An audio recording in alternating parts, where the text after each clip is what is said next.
Señor, te damos gracias por tu palabra, gracias. Realmente cuán privilegiados somos de poder abrir tu palabra, pero no solamente entenderla, Señor, como cualquier obra, como cualquier libro, como pensamientos humanos, sino entendiendo que es tu bendita y santa palabra. Que tu Espíritu Santo, Señor, la va a usar para transformar nuestros corazones, para renovar nuestras mentes. Señor, estamos agradecidos por ello. Te pido que me ayudes, que me des claridad en la exposición de tu palabra, que estés hablando por medio de ella a la iglesia, a mi persona. También te pido, Señor, por aquellos que puedan estar acá, que no te hayan entregado sus vidas, que no se hayan rendido a ti. Oro para que esta palabra también, la predicación de tu palabra, Señor, obre en sus corazones. Gracias, Padre, por este tiempo, en el nombre de Jesús. Amén. Como a lo largo de la serie he estado usando, voy a seguir usando la Biblia de las Américas en la versión, pero tú puedes seguirnos con la versión que tú tengas. Voy a leer desde el verso 1 al 17 del capítulo 4 de Santiago. ¿De dónde vienen las guerras y los conflictos entre vosotros? ¿No vienen de vuestras pasiones que combaten en vuestros miembros? Codiciáis y no tenéis, por eso cometéis homicidio. Sois envidiosos y no podéis obtener, por eso combatís y hacéis guerras. No tenéis porque no pedís, pedís y no recibís porque pedís con malos propósitos, para gastarlo en vuestros placeres. Oh almas adúlteras, ¿no sabéis que la amistad del mundo es enemistad hacia Dios? Por tanto, el que quiere ser amigo del mundo se constituye enemigo de Dios. ¿O pensáis que la Escritura dice en vano, Él celosamente anhela el Espíritu que ha hecho morar en nosotros? Pero Él da mayor gracia. Por eso dice, Dios resiste a los soberbios, pero da gracia a los humildes. Por tanto, someteos a Dios, resistid pues al diablo y huirá de vosotros. Acercaos a Dios y Él se acercará a vosotros. Limpiad vuestras manos, pecadores, y vosotros de doble ánimo purificad vuestros corazones. Afligíos, lamentad y llorad, que vuestra risa se torne en llanto y vuestro gozo en tristeza. Humillaos en la presencia del Señor, y Él os exaltará. Hermanos, no habléis mal los unos de los otros. El que habla mal de un hermano o juzga a su hermano, habla mal de la ley y juzga la ley. Pero si tú juzgas a la ley, no eres cumplidor de la ley, sino juez de ella. Solo hay un dador de la ley y juez, que es poderoso para salvar y para destruir. Pero tú, ¿quién eres que juzgas a tu prójimo? Oíd ahora los que decís, hoy o mañana iremos a tal o cual ciudad y pasaremos allá un año. Haremos negocio y tendremos ganancia. Sin embargo, no sabéis cómo será vuestra vida mañana. Solo sois un vapor que aparece por un poco de tiempo y luego se desvanece. Más bien debierais decir, si el Señor quiere, viviremos y haremos esto o aquello. Pero ahora os jactáis en vuestra arrogancia. Toda jactancia semejante es mala. A aquel pues que sabe hacer lo bueno y no lo hace, le es pecado. Una de las motivaciones que se logra percibir a lo largo de la carta de Santiago es la exposición del error en el proceder de los hermanos. Recordemos que Santiago le está escribiendo a principalmente judíos, sí, él se refiere como las 12 tribus, pero que estaban en la dispersión, es decir, habían salido de Jerusalén por causa de su fe. Y en medio de lo que Santiago ha venido exponiendo a lo largo de todo el libro, de lo que hemos venido viendo, hemos visto cómo Santiago les ha hablado de la importancia de tener fe cuando te acercas a Dios.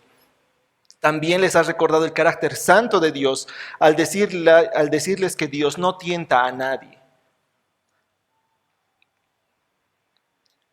Este recordatorio va a ser útil porque luego él les va a hablar de que el cristiano va a pasar por pruebas y que Dios va a usar esas pruebas para su bien. También les recordará la importancia de vivir de acuerdo a la fe que profesamos. El capítulo 3 desarrolla también la importancia de vivir y de cuidar lo que hablamos. Sacará a la luz Santiago el pecado de la parcialidad que tenían algunos hermanos por motivos que no glorificaban a Dios en lo más mínimo. Por razones superficiales como por ejemplo Si este hermano que nos visitaba era rico, entonces lo trataba con decoro, con cordialidad, le hacía pasar a los lugares preferenciales. Pero si el hermano era pobre, lo trataba hasta lo despreciaba. Además, Santiago les recuerda que no pueden amar al mundo y a Dios al mismo tiempo. En un sentido, Santiago está hablando de radicalidad en la vida cristiana, que nuestra conducta, nuestras palabras, nuestra forma de hacer sea conforme a la fe que profesamos. Y así llegamos al pasaje que vemos hoy, donde también va a exponer la arrogancia de algunos hermanos en cuanto a la planificación de su futuro, en cuanto a cómo veían su futuro. Voy a leer otra vez los versos 13 al 17.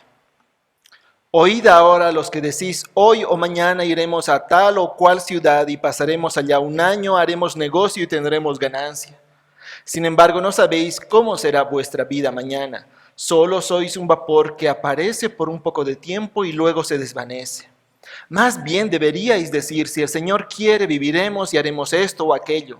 Pero ahora os jactáis en vuestra arrogancia. Toda jactancia semejante es mala. Aquel pues que sabe hacer lo bueno y no lo hace, le es pecado. Voy a leer la verdad principal. El creyente debe planificar considerando la voluntad de Dios y entendiendo que la providencia divina está por encima de la planificación del hombre.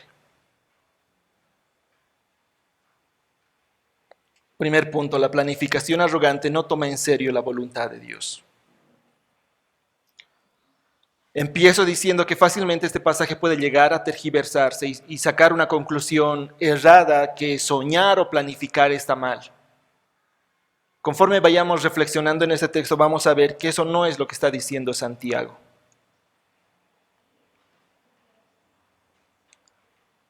Pero para que vayamos un poco comprendiendo, aterrizando en lo que Santiago nos está transmitiendo, voy a poner un ejemplo de la vida profesional o laboral.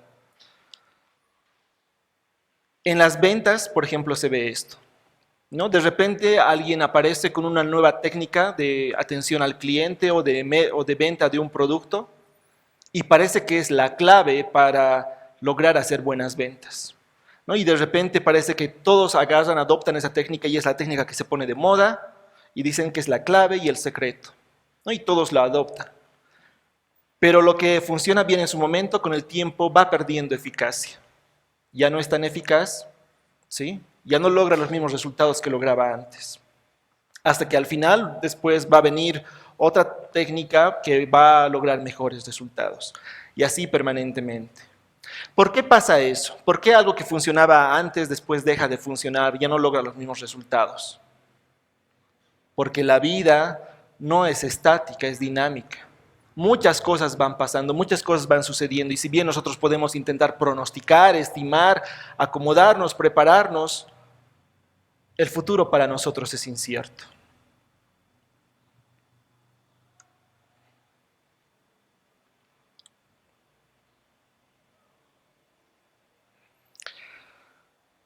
El ejemplo que acabo de poner de la vida profesional se puede aplicar a muchos asuntos de la vida.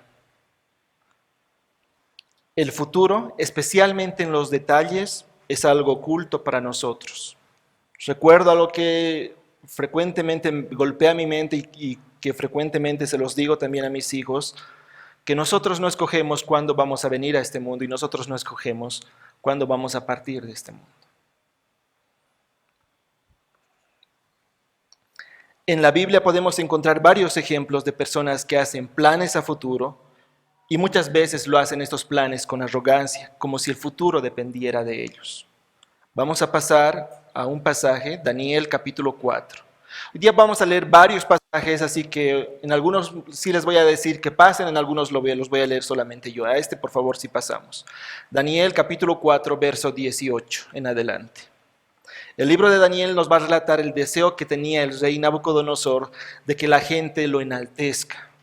Dice que incluso ellos han sacado un decreto, ¿sí? Una reglamentación para que las personas se postren ante un ídolo que estaba hecho a la imagen de Nabucodonosor.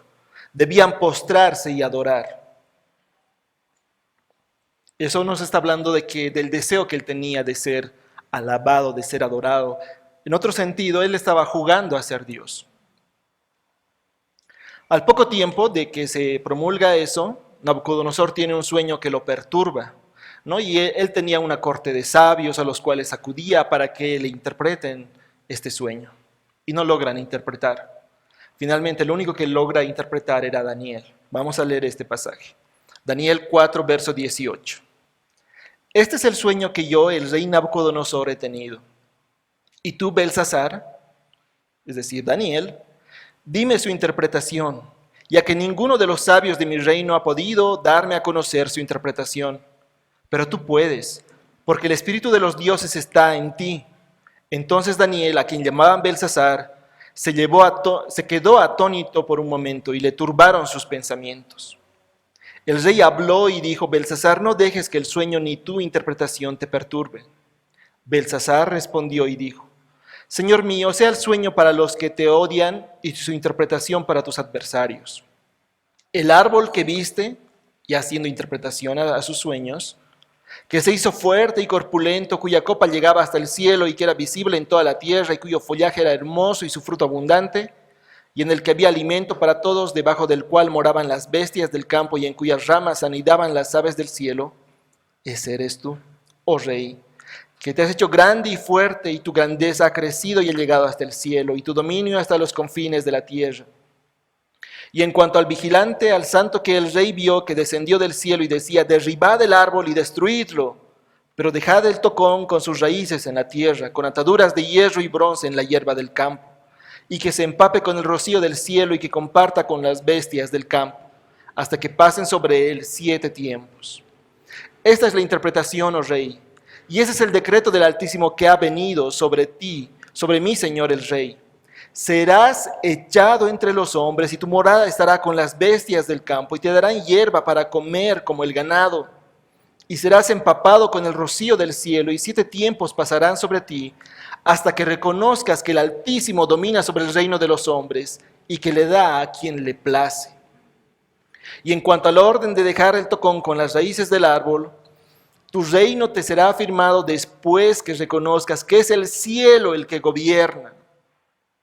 Por tanto, oh rey, que mi consejo te sea grato por fin a tus pecados, pon fin a tus pecados haciendo justicia y que tus inequidades mostrando misericordia a los pobres. Quizás sea prolongada tu prosperidad. El verso 28 dice: todo esto le sucedió al rey Nabucodonosor, y después va a relatar que efectivamente va a pasar tal cual como Daniel se lo ha dicho. En este pasaje Dios claramente muestra que la voluntad decretada de Dios es la que va a prevalecer. Nadie la puede resistir. Pese a que Nabucodonosor en este caso ha tenido siquiera en el privilegio de ser advertido de lo que iba a pasar. Y es más, Daniel le dice cuál era el camino, que él se arrepienta, que él reconozca que todo depende de Dios. En otras palabras, que él no juegue a ser Dios. Probablemente Nabucodonosor, en su orgullo, en su arrogancia, persiste y termina pasando lo que Daniel le advierte que iba a pasar.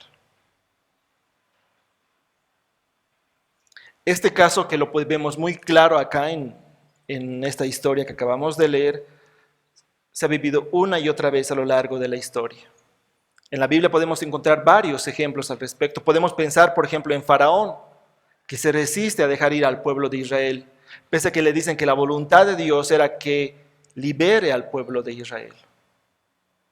Podríamos mencionar a Saúl, que mueve todo lo que está a su alcance, recuerden que él era el rey de Israel, para mantener su reinado. Pero Dios ya lo había desechado porque había levantado a David como el futuro rey. Podemos pensar en un Jonás que no quería ir a profetizar a Nínive y al final tiene que hacerlo. ¿Quién resiste la voluntad decretada de Dios? En su arrogancia, el hombre quiere sacar su y no quiere cumplir sus planes, incluso teniendo la osadía de querer oponerse a los planes de Dios, lo cual es una terrible locura. No vamos a decir que a día de hoy las cosas son diferentes. El hombre se cree con la potestad de poder poner fin a la vida de otras personas, de niños, de bebés inocentes. El hombre está jugando a ser Dios, experimentando. Y ustedes habrán escuchado probablemente muchas veces de parte del pastor Eduardo hablar del transhumanismo. El hombre está jugando a ser Dios, creyendo que el destino final está en sus manos. Y eso es una terrible locura. Y podríamos seguir revisando ejemplo tras ejemplo, no solamente en historias bíblicas, sino en el transcurso de la historia en general. Cómo personas han urdido planes, según ellos, cada detalle cuidado, pero sin embargo terminan con un desenlace tan diferente al que ellos aspiraban. La vida es así. Un rey ganando guerras, o si quieren un presidente en la actualidad, derrotando al enemigo, conquistando territorios, con un imperio creciente. Llámese que ese imperio Babilonia, llámese Roma, llámese nazismo. Sienten que nadie les va a poder poner freno a su poder, que nadie los va a poder quitar de esa posición de autoridad, pero siempre se equivoca. Dios puede, y cuando Dios lo determina, el reino termina. Ha sido así a lo largo de la historia. Pero no solamente viéndolo en lo macro, ¿no? A veces podemos verlo como algo lejano, como algo que no nos afecta a nosotros, que no nos compete a nosotros. Muchas personas pueden llegar a ser grandes soñadores y posiblemente no solamente sean soñadores, sino que incluso pongan manos a la obra para alcanzar sus sueños. Y en esto no solamente hablo de aquello que ahora se ha puesto de moda, ¿no? Que es visualiza lo que estás soñando y después decrétalo para que suceda. Pero no solamente hablo de esas personas que abrazan esa filosofía contraria a la Biblia, sino hablo incluso de aquellos que sueñan, visualizan y que además hacen todos sus esfuerzos humanos para conseguir sus sueños. Nadie les puede decir a ellos que no están trabajando duro para alcanzar sus sueños. Y el primer punto acá hablaba de que es su planificación. La planificación, sin embargo, es arrogante porque no toman en serio la voluntad de Dios.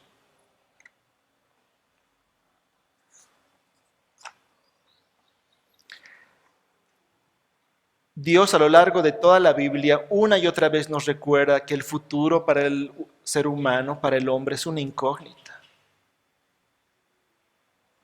Por mucho que quieras cuidar y controlar los detalles, nosotros no definimos el futuro.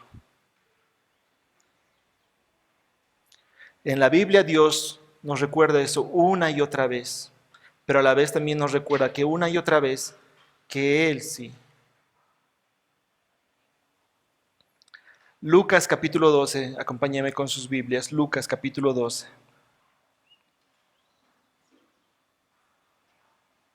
Está Jesús hablando, está Jesús enseñando. Lucas capítulo 12, verso 15.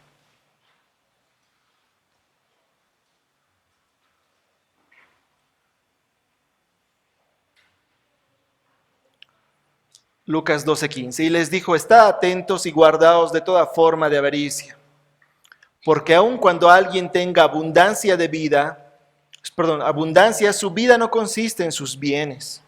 También les refirió una parábola diciendo, la tierra de cierto hombre rico había producido mucho. Y pensaba dentro de sí diciendo, ¿qué haré ya que no tengo dónde almacenar mis cosechas? Entonces dijo, esto haré, derribaré mis graneros y edificaré otros más grandes, y allí almacenaré todo mi grano y mis bienes. Y diré a mi alma, alma, tienes muchos bienes depositados para muchos años, descansa, come, bebe, diviértete.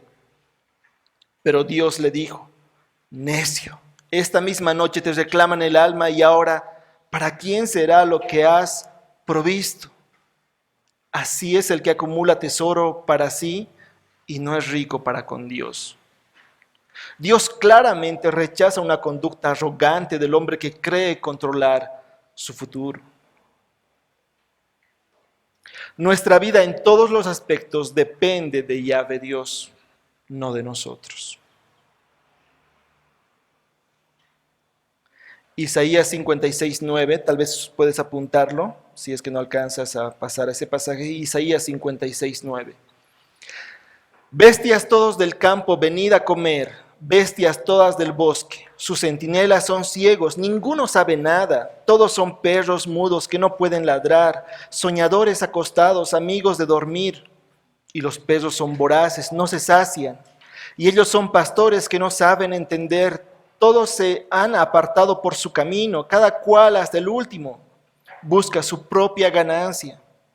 Verso 12. Venid, dicen, busquemos vino y embriaguémonos de licor y mañana será como hoy, solo que mucho mejor.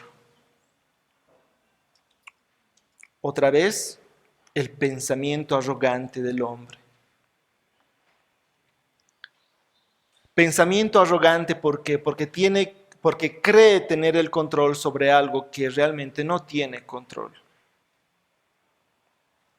Volviendo a Santiago, versos 13 y 14.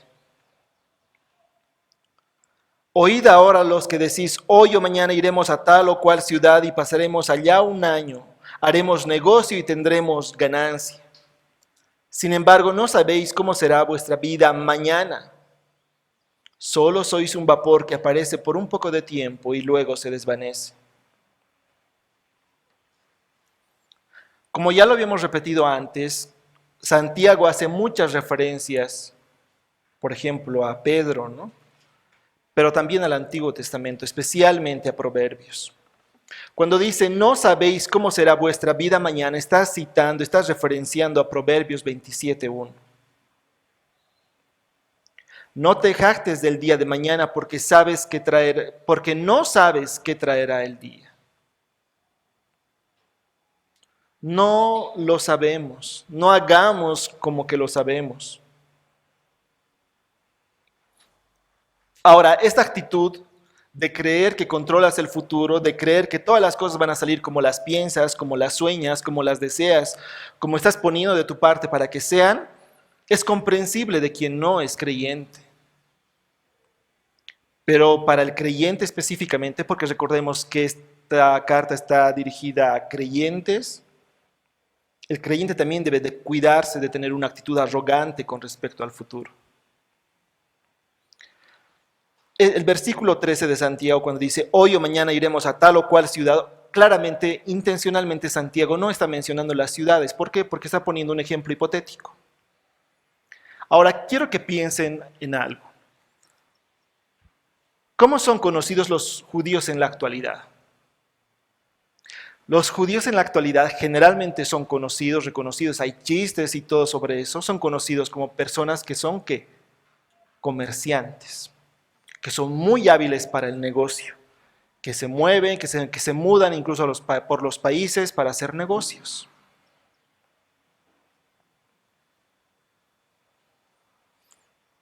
Y aquí parece Santiago ahí hurgando en la herida, porque ellos estaban comprendiendo de lo que les estaba hablando. Generalmente la visión del judío era ese. Ir a un lugar, ¿sí? Hacer negocios y tener ganancia, y multiplicar, y multiplicar, y multiplicar.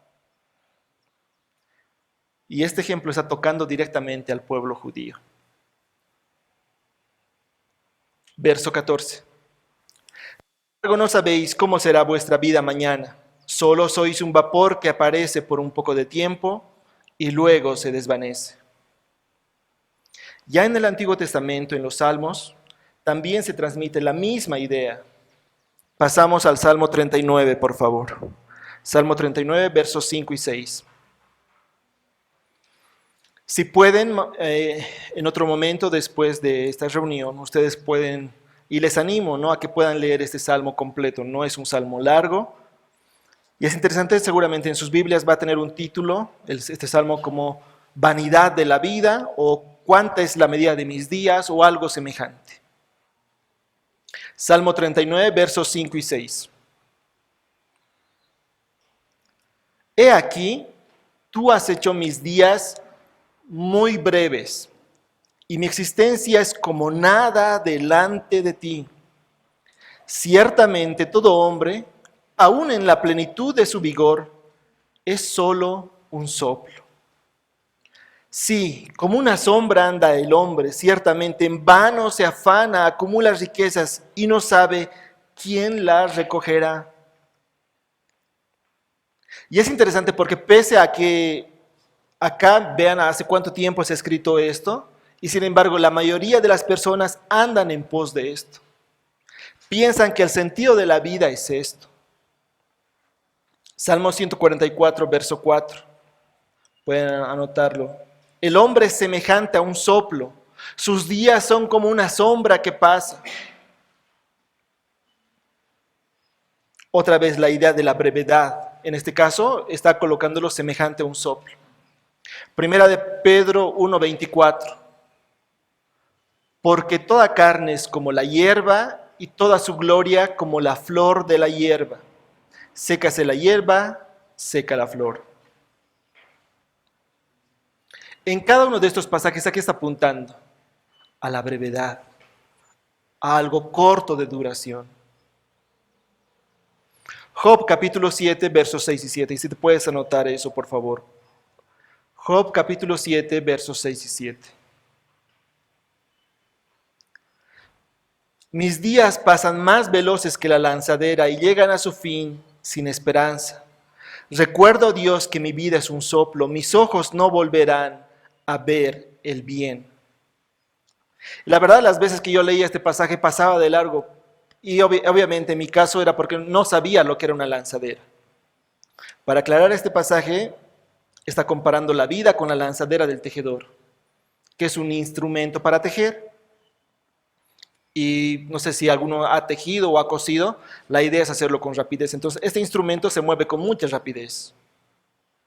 Benjamin Kitch en sus comentarios añade, cuando el tejedor ha terminado su tela, corta el hilo, así cuando un hombre ha agotado la duración de sus días señalados por el Todopoderoso, su vida es cortada.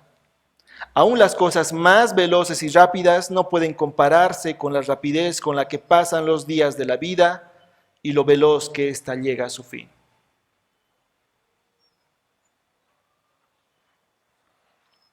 Job en el capítulo 14 va a decir, el hombre nacido de mujer, corto de días y lleno de turbaciones, como una flor brota y se marchita, como una sombra huye y no permanece. Como podemos ver en la Escritura, Dios es intencional en marcar la brevedad de la vida del hombre. Ya sea que se refiera o que la compare con un vapor o neblina, ¿no?, que aparece y desaparece al poco tiempo, o como una flor que brota y al poco tiempo se marchita, o como sombra que huya y no permanece. Varias figuras literarias que tienen el sentido de ¿qué? De la brevedad de la vida humana. Y que además de eso, la vida del hombre está en las manos de su Creador. Ahora, y en especial en esto, el ánimo es para aquellos jóvenes, para los niños, porque el pensamiento siempre está en que tenemos toda una vida por delante. Y probablemente aquellos que tenemos más edad o aquellos que tienen más edad están entendiendo el peso de estas palabras mejor que otros. A personas que ya no tienen a sus hijos en casa porque ya han hecho sus vidas, ¿sí? Ellos ¿qué es lo que te refieren? Te dicen, no, recuerdo cuando mi hijo era así chiquito, cuando se desesperaba por estar conmigo y ahora ya no está, y ha hecho su vida. Y ha pasado así. La planificación arrogante no tomará en serio la voluntad de Dios. A lo sumo dará por sentado que Dios bendecirá sus propios planes. Y es así como vive el no creyente. Aquel que no ha nacido de nuevo toma por sentado que Dios va a bendecir sus planes.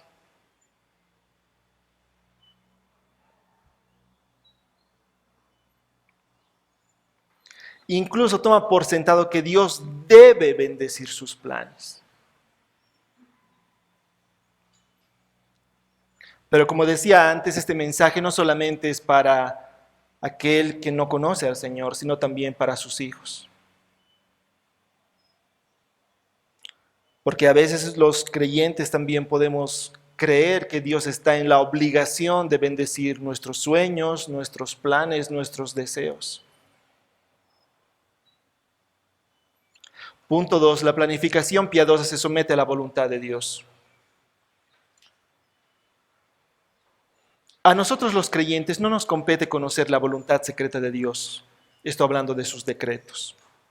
De ahí que incluso se le prohíbe al hombre consultar a adivinos, agoreros, ni siquiera para conocer el futuro. Es decir, es algo que Dios intencionalmente lo mantiene en secreto, lo mantiene oculto a nosotros. Pero lo que sí nos compete es conocer la voluntad revelada de Dios por medio de su palabra, es decir, su ley, sus mandamientos. Y más bien debemos nosotros esforzarnos por primero, si no conocemos, conocer sus mandamientos, conocer su voluntad revelada. Pero como dice Santiago, no solamente es conocer, sino luego es hacer. Hacer la voluntad revelada de Dios en nuestras vidas. Es decir, un esfuerzo real en dependencia de Dios de obedecer sus mandamientos. Voy a poner un ejemplo de esta diferenciación entre la voluntad secreta y la voluntad revelada. Dios nos ha comisionado a nosotros como sus discípulos ¿a qué? A ser más discípulos, ¿sí? Y compartir el glorioso evangelio de nuestro Señor Jesucristo. Esa es la voluntad revelada de Dios en su palabra. Ahora, ahí cabería que pregunte si lo hacemos o no, pero eso es lo que Dios ya ha establecido, así funciona, eso deberíamos hacer. Mejor no diré eso deberíamos hacer, eso debemos hacer. Pero está en la voluntad secreta de Dios que a la persona a la que nosotros le compartamos el evangelio responda positiva o negativamente al evangelio. Eso ya no depende de nosotros. Nosotros vamos a dar cuentas al Señor por haber hecho lo que nos ha presentado en su voluntad revelada. Decir, en este caso, vamos a dar cuentas a Dios si nosotros hemos compartido o no el evangelio.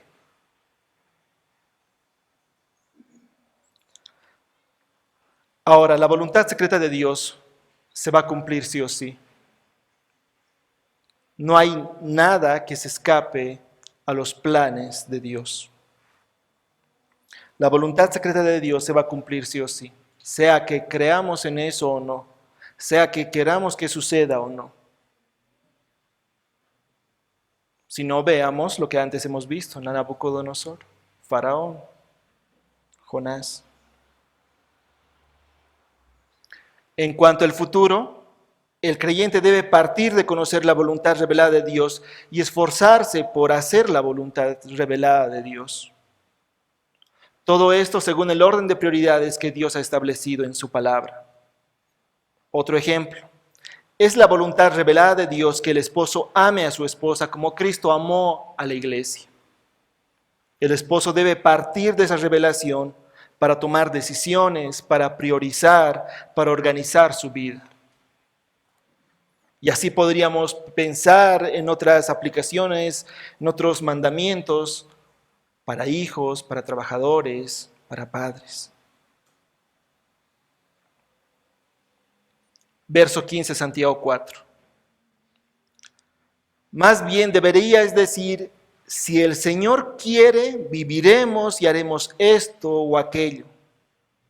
Y aquí está una palabra condicional. Sí. ¿Qué quiere decir? Está condicionando el devenir de los sucesos futuros al querer o no querer de Dios. Si el Señor quiere, debería ser una frase muy propia del hablar cristiano, pero no usándolo como muletilla, ¿no? Como a veces usamos ciertas palabras, sino más bien apuntando a la providencia y a la soberanía de Dios. Si el Señor quiere.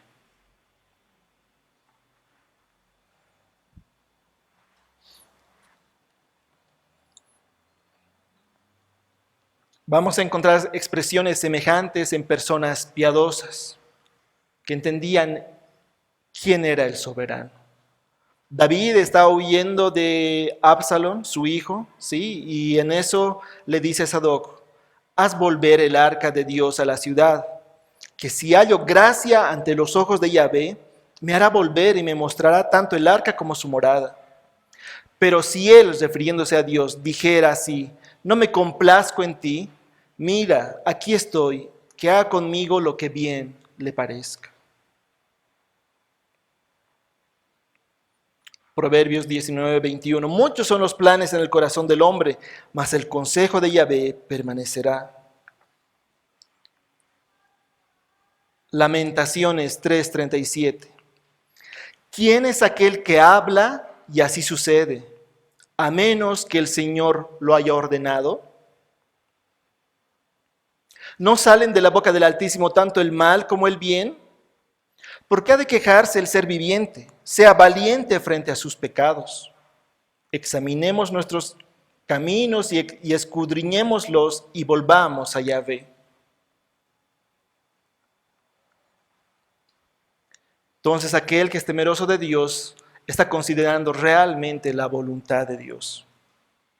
Y está entendiendo quién tiene la última palabra, si el Señor quiere. Volviendo a la pregunta que había hecho al principio, ¿está mal soñar o hacer planes para el futuro? Santiago no nos está diciendo que está mal, pero lo que nos está diciendo es, primero, esforzarnos en dependencia de su Espíritu para hacer su voluntad revelada, para ser, como él dice antes, hacedores de su palabra, para vivir conforme a la fe que profesamos.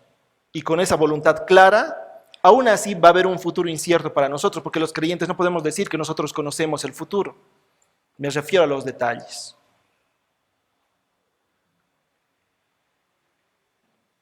Y para ese futuro incierto, entonces, podemos prepararnos para tomar buenas decisiones.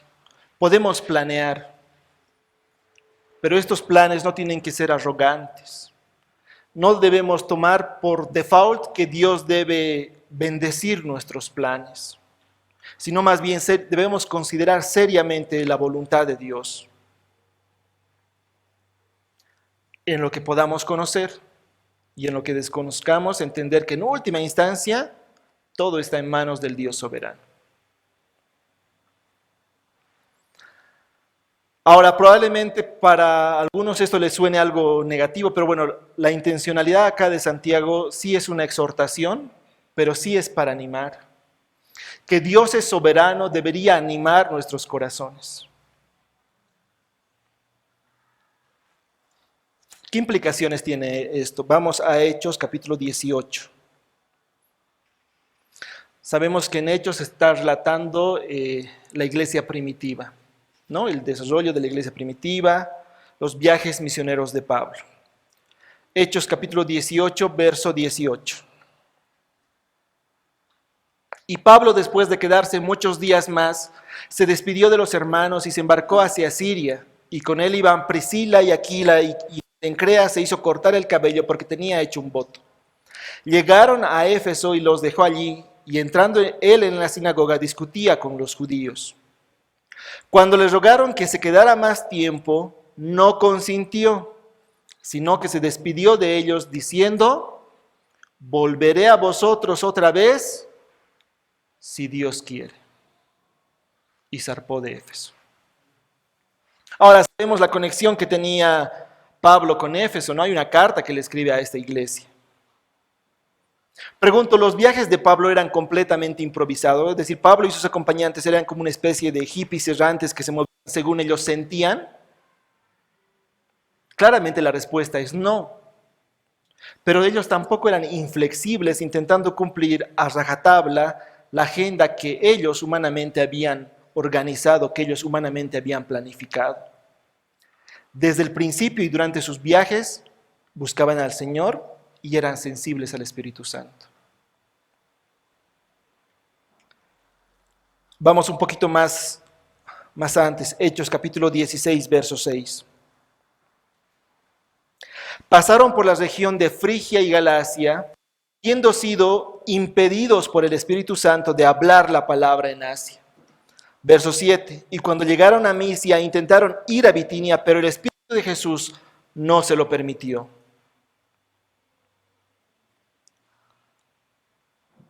Y después relata la visión que tuvo Pablo del varón de Macedonia.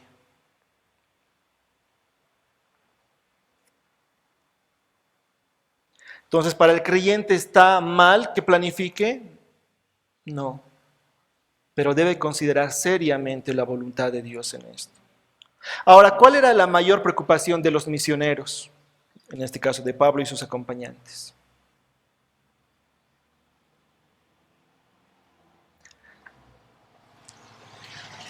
Pablo se esforzaba, y no es que la tenía fácil, no estoy diciendo que era la primera dificultad del barco, sino que más bien él se esforzaba por hacer la voluntad de Dios. Esa era su preocupación, ese era su esfuerzo, hacer la voluntad de Dios.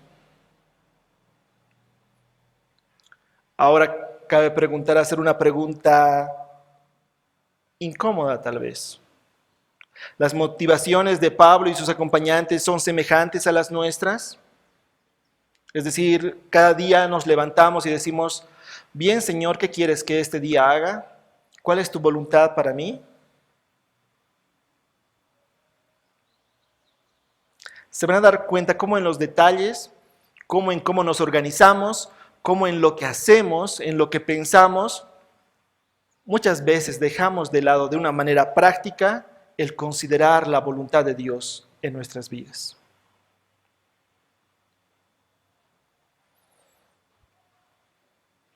Cuando tengo diferencias con mi esposa, ¿será la voluntad de Dios que yo siga continuando en esas diferencias?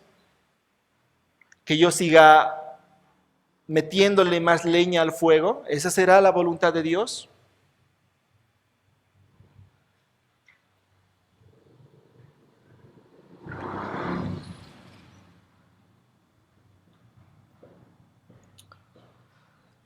Como decía, esa pregunta es incómoda porque muchas veces como creyentes, y realmente debemos considerar esto y preguntarnos y examinar, podemos disfrazar nuestras motivaciones egoístas, nuestros sueños carnales, como si estos fueran piadosos. E incluso creer o querer llegar a creer que es la voluntad del Señor. Y peor aún porque como creyentes muchas veces podemos enarbolar eso como si eso fuese la voluntad del Señor. Y podemos caer en el autoengaño. He ahí las advertencias de Santiago. La planificación piadosa partirá de buscar hacer la voluntad de Dios, pero descansará en entender que en última instancia todo está en manos del Dios soberano. Punto 3, lo único de lo que el creyente puede jactarse. Versos 16 y 17. Verso 16, pero ahora os jactáis en vuestra arrogancia, toda jactancia semejante es mala. A aquel pues que sabe hacer lo bueno y no lo hace, le es pecado. Esos versículos están continuando la idea que empieza a transmitir Santiago en el verso 13. Creyentes jactándose de los lugares donde irán en el futuro, de la bonanza que creían tendrían en un futuro. La palabra traducida como jactarse en la Biblia de las Américas y en Reina Valera, la Nueva Traducción Viviente la traduce como alardear. Y también es una buena traducción, ¿no? También se podría traducir como fanfarronear o hacer alarde de.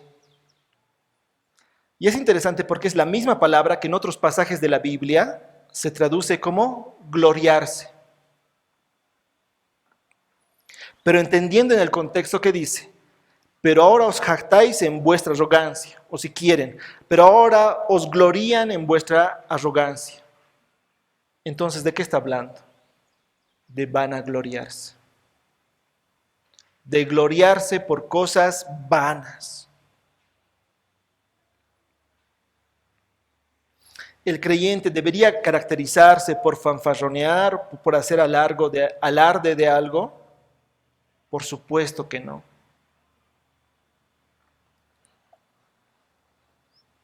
Primera de Corintios capítulo 5, verso 6. El contexto, también creo que se leyó en la Santa Cena, es una fuerte llamada de atención que Pablo le está haciendo a la iglesia de Corinto por permitir inmoralidad en la iglesia, una persona que toma a la mujer de su padre. Pablo dice que semejante acción merecía la expulsión de esta persona. Al final recomienda que se entregue a esta persona a Satanás. Primera de Corintios 5, 6. ¿No es buena vuestra jactancia? ¿No sabéis que un poco de levadura leuda toda la masa? La iglesia de Corinto estaba siendo cómplice de pecado o incluso estaba vanagloriándose, si quieren, jactándose, cuando deberían avergonzarse por lo que ellos estaban haciendo, por permitir lo que ellos estaban permitiendo. Y probablemente me imagino a unos creyentes en Corinto, que en un sentido se creían más buenos que Dios mismo. Toda jactancia semejante es mala. Como creyentes, no somos inmunes a caer en pecados como la vanagloria y la jactancia. Vemos ministerios que caen en eso, ministerios que se derrumban, ya sea que te vanaglories por tu posición económica, por tu inteligencia, por tu sabiduría, por tu conocimiento teológico, por los estudios que has realizado, por las profesiones que tienes, por los negocios que tienes. Debemos cuidarnos del orgullo, por el matrimonio que tienes, por los hijos que tienes, por los padres que tienes. Recordemos que ese ha sido el pecado que cometió Satanás. Primera de Juan 15:16. No améis al mundo ni las cosas que están en el mundo. Si alguno ama al mundo, el amor del Padre no está en él. Porque todo lo que hay en el mundo, los deseos de la carne, los deseos de los ojos y la vanagloria de la vida, no provienen del Padre, sino del mundo. Recuerdo que hace varios años, cuando apenas me había titulado y era un profesional sin experiencia, y me entenderán los que han pasado por eso, me postulé, ¿no? Hice algunas postulaciones con mi profesión. Y al poco tiempo me han llamado de alguna de esas convocatorias, ¿no? He pasado el proceso de reclutamiento. Pasaron creo que unas 2 semanas probablemente. Yo estaba reunido con mis papás, todavía era soltero, vivía con mis papás. Estaba reunido con mis papás, con otros familiares más, y recibo una llamada, ¿no? En esa llamada me confirman que me han seleccionado y ya, ¿no? Me dan los detalles y demás. Después cuelgo el teléfono y mis familiares me preguntan, ¿no? ¿Quién me había llamado? ¿Qué era lo que me habían dicho? A lo que yo respondí, me escogieron a mí. Y después tenía una gran oportunidad por delante que yo la tiré al traste.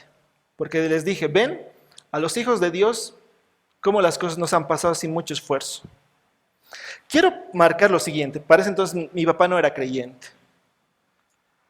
Según yo estaba queriendo exaltar a Dios, pero al final, si se dan cuenta, ¿qué es? Estaba siendo arrogante. Y una buena oportunidad donde más bien podía haberle dado la gloria a Dios, he mostrado ¿qué? Arrogancia. Obviamente después Dios me ha mostrado que el camino no era ese, me ha mostrado que muchas veces pueden pasar mucho tiempo, ¿sí? No me pueden seleccionar, o puedo quedar como segundo, ¿verdad? Pero el segundo para esto no cuenta. Y después, cuando ya las puertas se abren, realmente pueda darle la gloria a Dios. Así nosotros podemos muchas veces disfrazar nuestras motivaciones, nuestros pensamientos, como si fuesen piadosos. Debemos cuidarnos de la arrogancia, debemos cuidarnos de la presunción. Y para esto, por eso también Santiago lo menciona, necesitamos sabiduría de lo alto, porque muchas veces la línea no es tan clara. Pero quiero dejar constancia de lo siguiente: un cristiano arrogante es una contradicción. Un cristiano presuntuoso es una contradicción. Cuando ahora vemos ministerios cristianos donde el líder, el pastor, el orador, ¿no? El predicador le pone su propio nombre y apellido a su ministerio, realmente personalmente creo que no es una buena señal. Y en su mayoría ese ministerio no va a terminar bien. Porque muchas veces se hace un culto a la personalidad en vez de apuntar a Cristo. Y Dios no comparte su gloria. Leo otra vez Santiago 3, 13, 14.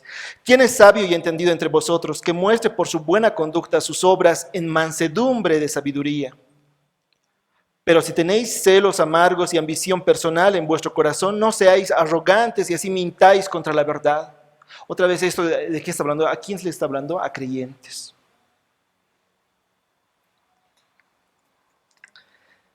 Y Dios, por medio de sus siervos, frecuentemente nos pone en el lugar que requerimos que nos ponga. Primera de Corintios 4:7, Pablo dice, porque ¿quién te distingue? ¿Qué tienes que no recibiste? Y si lo recibiste, ¿por qué te jactas como si no lo hubieras recibido? En el mismo capítulo más adelante, verso 18, y algunos se han vuelto arrogantes, como si yo no hubiera de ir a vosotros, pero iré a veros pronto, si el Señor quiere. Por un lado, Pablo está mostrando la arrogancia con la que están actuando los creyentes de Corinto, y por otro lado está mostrando en este mismo pasaje cómo Pablo actúa en humildad, si el Señor quiere.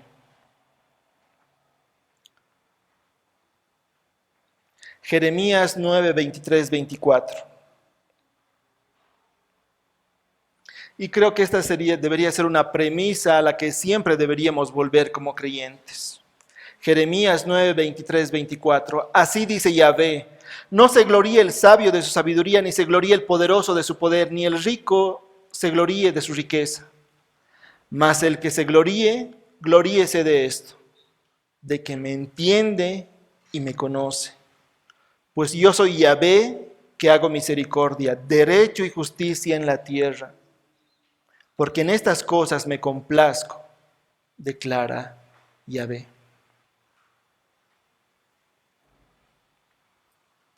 Pablo en 2 de Corintios va a decir algo semejante.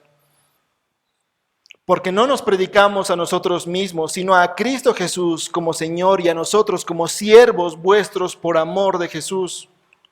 Pues Dios que dijo que de las tinieblas resplandeciera la luz, es decir, nosotros éramos antes tinieblas,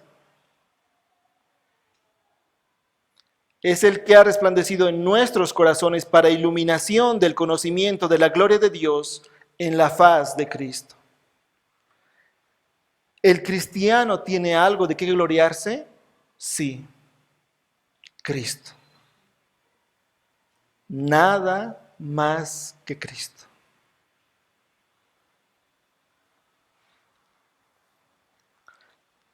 Segunda de Corintios 12:9. Y él me ha dicho, te basta mi gracia, pues mi poder se perfecciona en la debilidad. Por tanto, muy gustosamente me gloriaré más bien en mis debilidades, para que el poder de Cristo more en mí. Por eso me complazco en las debilidades, en insultos, en privaciones, en persecuciones y en angustia por amor a Cristo. Porque cuando soy débil, entonces soy fuerte. Para el creyente el enfoque, la meta, se trata de Cristo, no de uno mismo, no se trata de que cumplamos nuestros sueños. Nuestra vida no se trata de que nosotros cumplamos nuestros sueños. En general, la jactancia no debe ser una característica del creyente. El creyente solo puede jactarse de conocer la misericordia de Dios, capaz de transformar a pecadores como somos nosotros. Pasamos al verso 17. Aquel pues que sabe hacer lo bueno y no lo hace, le es pecado. No sé si a ti te ha pasado ahora que lo estás leyendo, que no notas una conexión directa entre este verso y los anteriores. Pero piénsalo mejor y encontrarás la conexión directa. Muchas veces nos podemos enfocar en pecados de comisión. Es decir, por ejemplo, cuando tú dices una mentira y sabes por los 10 mandamientos que eso es pecado. Porque nos dice que no demos falso testimonio. Pero en especial para el creyente, en especial, aunque no solamente a él, hay pecados de omisión. Aquel pues que sabe hacer lo bueno y no lo hace, le es pecado. Y si faltaba algo para quebrantar mi orgullo, entonces llega Santiago y me lo restriega en la cara. ¿Cuántas veces en esta última semana, sabiendo hacer lo bueno, no lo he hecho? Y consideraba, tenía claridad con que también peco al hacer eso.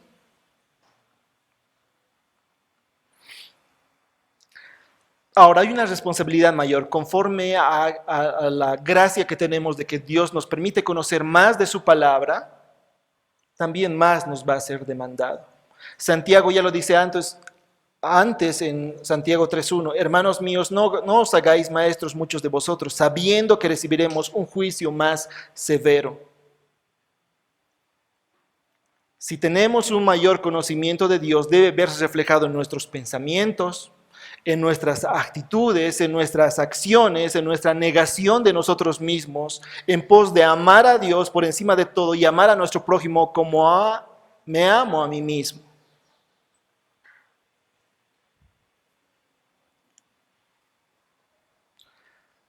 Como le diría el tío Ben a Peter Parker, ¿no? Un gran poder conlleva una gran responsabilidad.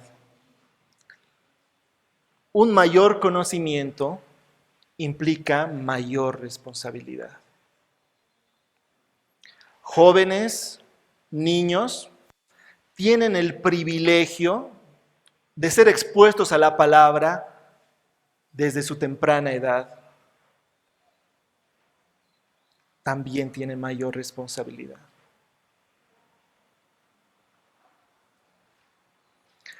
Pero si han confiado verdaderamente en Jesucristo, no va a ser un camino que ustedes van a recorrer solos en sus fuerzas. Dios los va a ayudar. Lucas 12, verso 43. Dichoso aquel siervo a quien cuando su señor venga le encuentre haciendo así.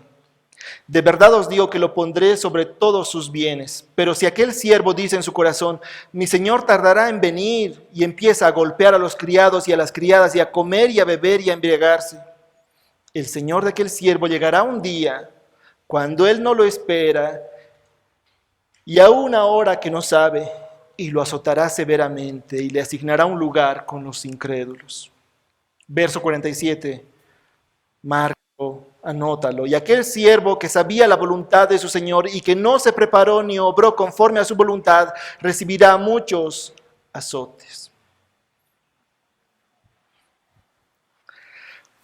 Muchas veces a mis hijos les damos instrucciones y los dejamos esperando que ellos hagan las instrucciones que nosotros les hemos dado.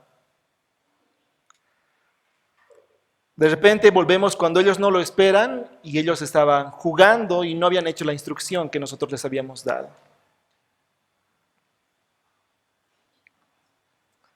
Ellos se merecen azotes, ¿verdad? Ellos merecen corrección. ¿Cuántas veces yo estoy haciendo eso con el Señor? Otra vez, niños, jóvenes, no digan después va a llegar el tiempo en el que me voy a consagrar al Señor.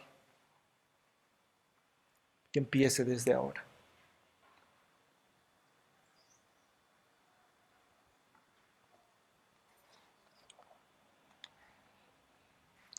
Entiendo que están cansados, ya casi estamos por terminar, solo faltan unas cuantas páginas más. Algunas preguntas para meditar. ¿Cómo no caer en hacer planificación arrogante, hermanos? No hay una respuesta tal vez directa o estándar para todos, pero realmente te animo a que pensemos en esto.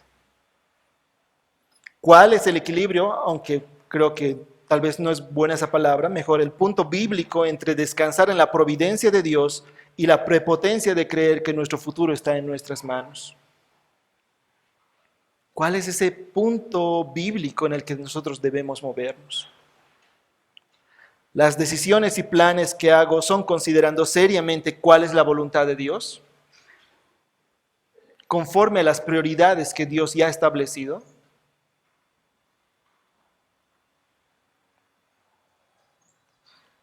¿O nos movemos como aquel que no conoce a Dios?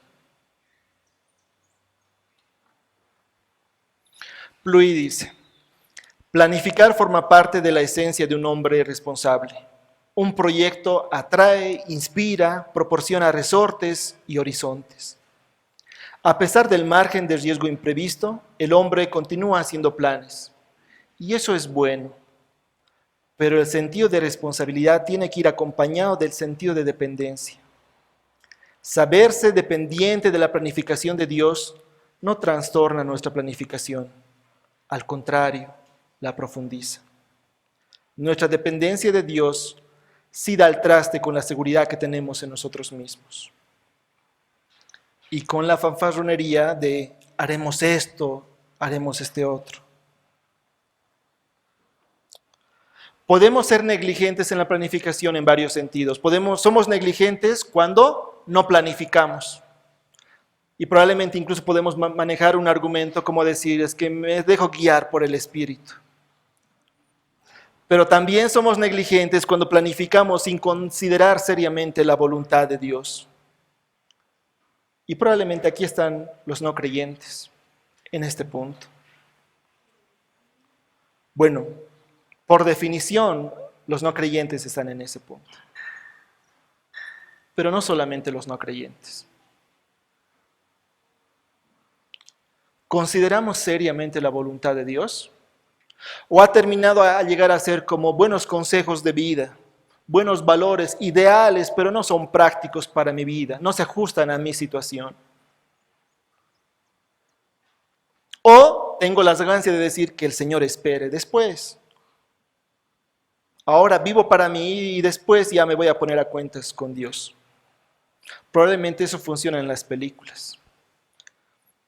El otro día me lastimé mi muñeca y ayer, en algo tan cotidiano como bañarme, ¿no? Di unas vueltas ahí y me caí en la ducha. Sentí que esa vez sí casi como que terminé de lastimarme mi muñeca. Y es así, esas cosas pasan. ¿No? Un golpe en la cabeza y hasta ahí llegó. No lo planeamos, no lo queremos tal vez, pero esas cosas pasan. Somos negligentes cuando sabemos cuál es la voluntad de Dios y a pesar de ello solo postergamos para después. Lo que sí podríamos hacer hoy. ¿Cuántas veces me he visto en mi orgullo no solucionando algo que podía haber solucionado con mi esposa, por ejemplo, con mi hermano, con mi hermana? Dejando para después, dejando que el enemigo siga abriendo brechas, dejando que el enemigo siga esforzándose por crear división en mi hogar, en la iglesia, en el trabajo.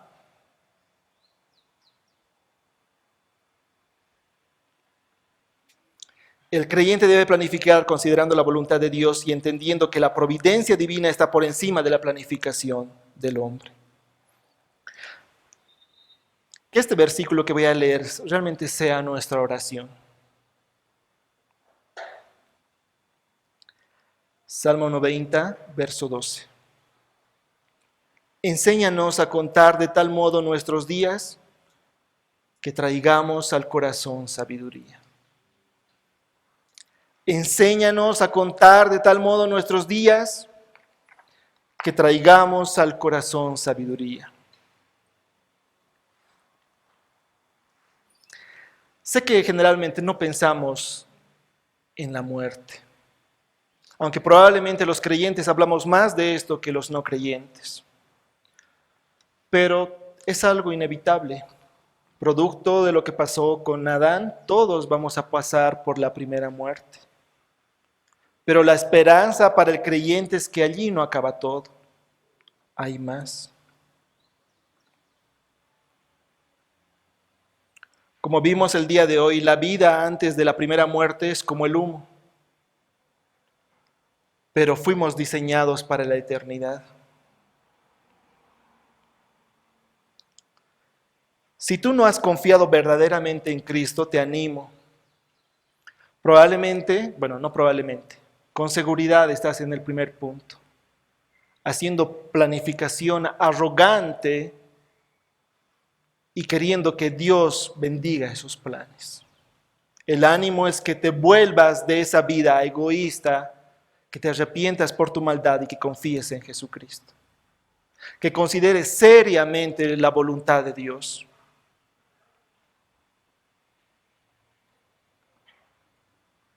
Y su voluntad revelada es el llamado al arrepentimiento y a la confianza en Cristo.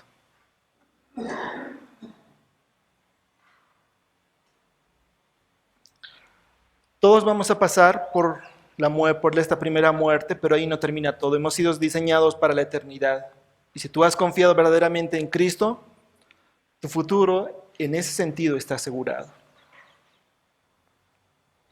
El que la vida de este lado de la eternidad sea como humo, es decir, sea breve, debe llevarnos a aprovechar bien nuestro día, cada día. Pero no aprovechar en el sentido que se recomienda aquí, ¿no? Come y bebe que mañana, sino en un sentido de más bien aprovecharlo para prepararnos para el Señor, para servirle al Señor. Considera de este lado de la eternidad lo pequeña, lo breve que es la vida del otro lado de la eternidad.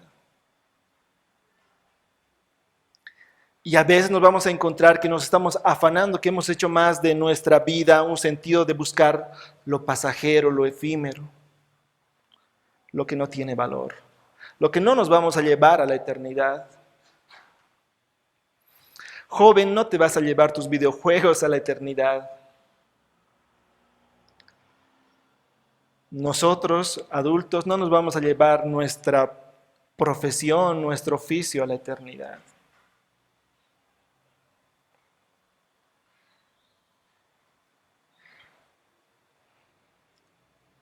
Si tenemos que agradecer, que lo hagamos hoy. Si tenemos que cambiar, que mortificar el pecado, que lo hagamos hoy. Si tenemos que perdonar y volver a comenzar, que lo hagamos hoy. Que no lo dejemos para después. Si tenemos que servir y dar la vida por la obra de Dios, que lo hagamos hoy. No dejarlo para después. Si tenemos que amar a nuestro cónyuge e hijos, que lo hagamos hoy. Lo que tengamos que hacer, que lo hagamos hoy. Porque la vida es tan rápida que hay la posibilidad de que nuestros días se completen hoy. Dios no lo quiera, pero nosotros no conocemos el futuro a detalle. Y mañana simplemente seremos cortados como la tela en las manos del tejedor. De este lado de la eternidad, el futuro y sus detalles son inciertos. Pero otra vez el ánimo con esto no es desanimar, sino más bien animar. Y entender que la mayor recompensa es Cristo. Y lo que se viene después. Quiero compartirles este himno, que lo volví a escuchar el día de ayer con mis hijos, que describe la ciudad celestial mencionada en Apocalipsis 21. En la tierra donde siempre hay sol, yace gran la ciudad. Nunca perecerá y más noche ya no habrá. Sus puertas hechas de perla están, de oro sus calles son y más noche ya no habrá. Sus puertas nunca cerrarán en aquella gran ciudad. Su río fluye de cristal y más noche ya no habrá. No habrá necesidad de sol en la gran ciudad. Pues el Cordero es su luz, y más noche ya no habrá. Dios toda lágrima limpiará, no habrá muerte, miedo ni dolor. El tiempo en años no contarán, pues más noche ya no habrá. Vamos a orar. Señor, enséñanos a contar de tal modo nuestros días que traigamos al corazón sabiduría.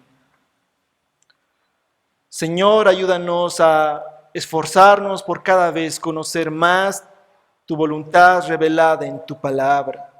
Y a partir de ahí, Señor, ser transformados por ella, por el poder de tu Santo Espíritu. Señor, ayúdanos a ser hacedores de tu palabra. Lo que tú ya nos has mostrado, lo que tú ya nos has permitido conocer, que podamos llevarlo a la práctica. que haya un esfuerzo permanente de parte nuestra, que haya una intencionalidad, que haya una meta, una voluntad en eso. Señor, también quiero pedirte perdón por las veces que sabiendo hacer lo bueno, no lo hacemos. Ayúdanos a mejorar en eso. Ayúdanos a corregir eso. Ayúdanos a anhelar más de Cristo. Ayúdanos a planificar tomando en serio tu voluntad. Te lo pedimos en el nombre de Jesús. Amén.